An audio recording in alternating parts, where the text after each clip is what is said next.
जय श्री कृष्णा। राधे राधे दोस्तों आज मैं आप सभी भक्तों को भगवान श्री कृष्ण के विश्वास पर एक सच्ची घटना सुनाऊंगी, जिसे सुनकर आपकी श्रद्धा भक्ति, आपका विश्वास आपके ठाकुर जी पर और भी ज्यादा गहरा हो जाएगा। दोस्तों आज तक हमने कई देवी देवताओं, भगवान श्री कृष्ण, श्री लड्डू गोपाल की कहानियाँ सुनी है, उनकी लीलाएं सुनी है, उनके चमत्कार सुने हैं, पर सभी कहानियों में, सभी घटनाओं में मेरे एक देव ऐसे हैं जिनकी शरारतें, जिनकी लीलाएं थमती ही नहीं हैं। वो अक्सर अपने भक्तों के साथ अटखेलियां खेलते हैं, उनके साथ लीलाएं करते हैं, चमत्कार करते हैं, इसीलिए उनका एक नाम लीलाधर भी है। दोस्तों भगवान श्री कृष्ण, श्री लड्डू गोपाल की कई ऐसे किस्से, कई कहानियां, कई चमत्कार सुनकर हम सब बड़े हुए हैं, क्योंकि ठाकुर जी की लीलाएं सुनने से, उनके चमत्कार सुनने से हमारे अंदर भक्ति की भावना जागृत होती है। दोस्तों आज भगवान श्री कृष्ण की एक ऐसी कहानी है जिसे सुनकर आपके होश उड़ जाएंगे। दोस्तों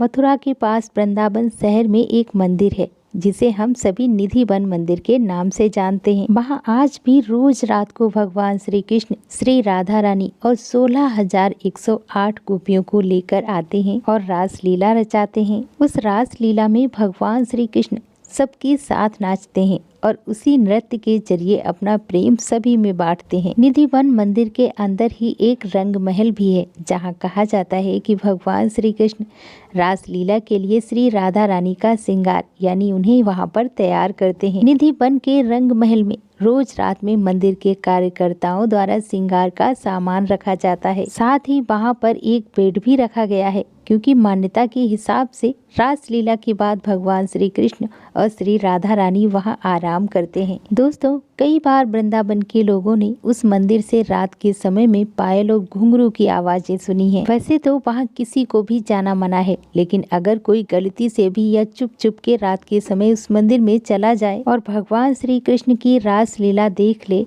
तो वो अंधा, गूंगा, बहरा हो जाता है, ऐसा वहाँ के लोगों का मानना है। इसीलिए रात के समय में निधि वन में कोई भी नहीं रुकता। रंग महल में रोज रात को दूध रखा जाता है। जब सुबह होती है तो कभी वो दूध का बर्तन खाली होता है तो कभी दूध इधर उधर बिखरा हुआ होता है। साथ ही कमरे में रखा हुआ श्रृंगार का सामान भी बिखरा हुआ होता है। दोस्तों एक होश उड़ाने वाली घटना तब घटी जब एक सुबह मंदिर के पुजारी ने मंदिर का दरवाजा खोला और उसने देखा भगवान श्री कृष्ण की मूर्ति में लगे सोने के कुंडल उनके कानों से गायब हैं। इसके बाद पूरे शहर में अफरा तफरी मच गई कि भगवान के कुंडल गायब हो गए। चोर को ढूंढने के लिए पुलिस ने छानबीन भी शुरू कर दी। जब यह बात एक हलवाई को पता चली तो वो सीधा पुलिस के पास गया और वो सोने के कुंडल उसने उन्हें दे दिए। जब उस हलवाई ने वो सोने के कुंडल उन पुलिस वालों को दे दिए, उसके बाद उन्होंने पुलिस वालों को बताया कि कल देर रात उसके पास एक सांवले रंग का करीब 11 से 12 साल का एक लड़का आया था और उस लड़के ने उस हलवाई से दूध और खीर मांगी,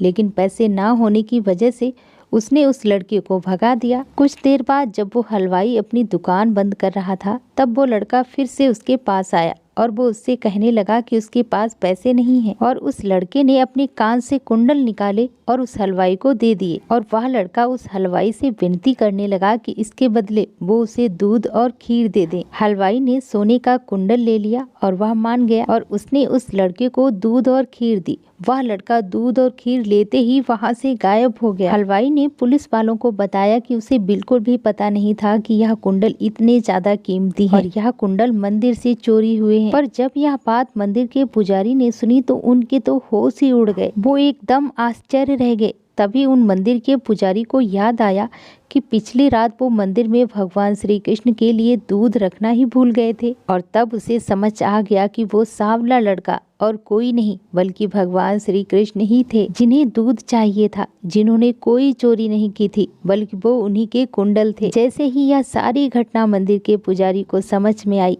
मंदिर के पुजारी जोर जोर से रोने लगे। पुजारी जी ने अपनी भूल के लिए भगवान श्री कृष्ण से क्षमा मांगी और भगवान श्री कृष्ण के विग्रह को कुंडल वापस पहना दिए। देखते ही देखते यह घटना पूरे वृंदावन में फैल गई। दोस्तों कुछ लोग मानते हैं कि भगवान सब जगह हैं। जो भगवान से प्रेम करते हैं, उन पर विश्वास करते हैं, उनको हर जगह भगवान दिखाई देते हैं, उनको हर जगह भगवान नजर आते हैं। हमारे ठाकुर जी प्रत्येक मनुष्य में ही नहीं बल्कि प्रत्येक जानवर, पेड़ पौधा हर कण में भगवान विद्यमान है और जब भक्त सच्चे दिल से अपने भगवान अपने ठाकुर जी को बुलाते हैं तो वह आ भी जाते हैं। लेकिन कुछ नास्तिक व्यक्ति भी हैं जो भगवान को मानते ही नहीं है। वह हमेशा बोलते हैं कि भगवान दुनिया में है ही नहीं। अगर तुम्हारे ठाकुर जी हैं, तुम्हारे भगवान हैं तो उन्हें बुलाओ। तुम्हारे भगवान दिखते कैसे हैं, भगवान रहते कहाँ हैं? दोस्तों, आप जानते ही हैं कि सफलता प्राप्त करने के लिए विश्वास होना बहुत जरूरी है। बिना विश्वास के कोई भी सफलता प्राप्त नहीं की जा सकती।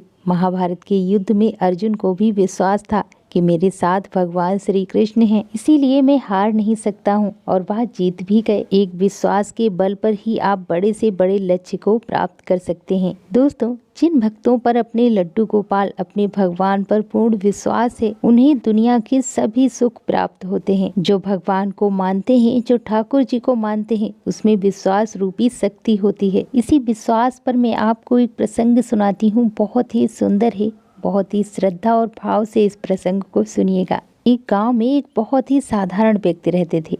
उन्हें भगवान पर अटूट विश्वास था और वह अपने घर में अपने लड्डू गोपाल ठाकुर जी की सेवा बड़े ही प्रेम भाव से करते थे। जब भी कोई उनसे मिलता और उनका हाल चाल पूछता तो वह बोलते कि ठाकुर जी ही जाने। उसी गांव में एक ठाकुर जी का मंदिर भी था। उन्हें उन पर पूरा विश्वास था। उस व्यक्ति के 2 पुत्र और 1 पुत्री थी। जब उस व्यक्ति ने अपनी पुत्री की शादी की तो उस साधारण व्यक्ति ने साहूकार से कुछ पैसे उधार लिए। कुछ समय के बाद दोनों बेटों ने पिता को बोला कि यह लो पैसे और साहूकार को देकर कर्ज से मुक्त हो जाओ। उस व्यक्ति ने जाकर साहूकार से कहा कि आप यह पैसे लीजिए, साहूकार जी अपना मूलधन और ब्याज और मुझे अपने कर्ज से मुक्त कर दीजिए। अब साहूकार ने एक पेज पर लिख दिया कि आपका पूरा कर्जा ब्याज सहित प्राप्त हुआ है, आप कर्ज से मुक्त हैं। साहूकार ने उस व्यक्ति से पूछा, इस पर क्या लिखा हुआ है? तब उस व्यक्ति ने कहा कि मैं तो अनपढ़ हूँ, जो लिखा है वह ठाकुर जी ही जाने। साहूकार समझ गया कि व्यक्ति बहुत सीधा है। उनके मन में लोभ आ गया। साहूकार ने उस व्यक्ति को कहा कि अंदर जाकर 1 गिलास पानी लेकर आओ। जब तक वह व्यक्ति पानी लेने गया, इसी बीच साहूकार ने उस पर्ची को हटाकर एक पर्ची लिख दिया कि अभी मेरा कर्जा बाकी है। अंदर से व्यक्ति आया और पर्ची लेकर चला गया। कुछ दिनों के बाद साहूकार फिर से पैसा मांगने पहुँच गया। तब उस व्यक्ति ने साहूकार से कहा कि यह बात गलत है, मैंने आपको पैसे दे दिए हैं। पर साहूकार की तो नीयत खराब हो गई थी। मामला कोर्ट में चला गया। कोर्ट में व्यक्ति को बुलाया गया। अब वह साधारण व्यक्ति जोर जोर से रोने लगा और बोला कि ठाकुर जी जानते हैं कि मैंने इसको पैसे वापस दे दिए हैं। उसको रोता हुआ देखकर जज साहब ने पूछा कि कोई गवाह है जिसने आपको साहूकार को पैसा देते हुए देखा हो? उसने कहा, हाँ, ठाकुर जी हैं। ठाकुर जी ने मुझे पैसे देते हुए साहूकार को देखा था। अब जज साहब ने कहा कि ठाकुर जी को बुलाया जाए। पुलिस वालों ने उस गांव में जाकर लोगों से पूछा कि ठाकुर जी नाम का कोई व्यक्ति इस गांव में है, उसे कल कोर्ट में आना पड़ेगा। गांव वालों ने कहा कि ठाकुर जी नाम का कोई भी व्यक्ति इस गांव में नहीं है, ठाकुर जी का मंदिर है, अब भगवान कैसे कोर्ट में पेश होंगे। अगले दिन फिर से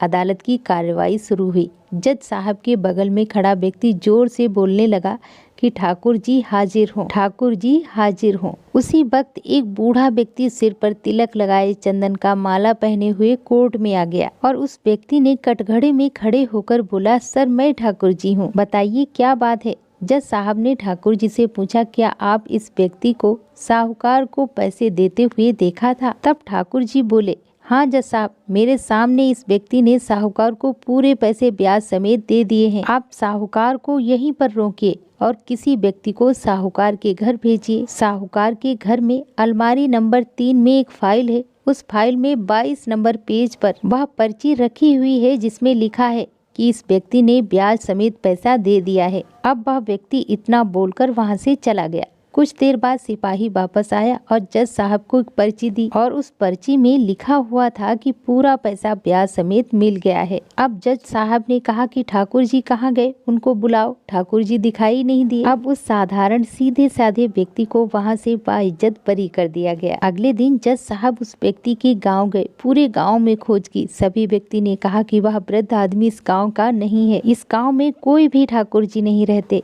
जज साहब समझ गए कि वास्तव में ठाकुर ठाकुर जी यानी भगवान ही थे। जज साहब ने उसी वक्त अपने पद से इस्तीफा दे दिया। अब जज साहब भारत के सभी मंदिरों में घूम घूम कर उसके दरबार पर मिट्टी को अपने सिर में लगाते थे। किसी भी मंदिर में बैठते नहीं। जज साहब कहते थे कि हमने भगवान को अदालत में बुलाकर खड़ा किया था, फिर मैं मंदिर में कैसे बैठ सकता हूँ। और इस तरह से जज साहब ठाकुर जी के परम भक्त बन गए। दोस्तों, यह एक सच्ची घटना है। यदि आपको अपने भगवान, अपने ठाकुर जी पर विश्वास है तो वह जरूर आपको बुरे वक्त में काम आएंगे और वह हमेशा आपके दुख सुख में आपके साथ रहते हैं। आपने भी कभी ना कभी किसी न किसी व्यक्ति के मुंह से सुना होगा कि मैं भगवान को नहीं मानता, मुझे किसी भी भगवान पर विश्वास नहीं है। पर बुरा वक्त आने पर जब वो कष्ट में होते हैं तो उन्हें भगवान की याद जरूर आती है। कई हम चमत्कार सुनते हैं, कई घटनाएं ऐसी सुनते हैं जिसके मुँह से हमने सुना है कि आज भगवान ने मेरी जान बचाई है, आज ठाकुर जी ने हमारी जान बचाई है, मेरे बगल से कार निकली, मैं तो बाल बाल बच गया। या फिर जब हम मुसीबत में होते हैं, हम पर कोई कष्ट होता है तो कोई भी अनजान व्यक्ति आकर हमारी मदद करके चला जाता है। तो दोस्तों,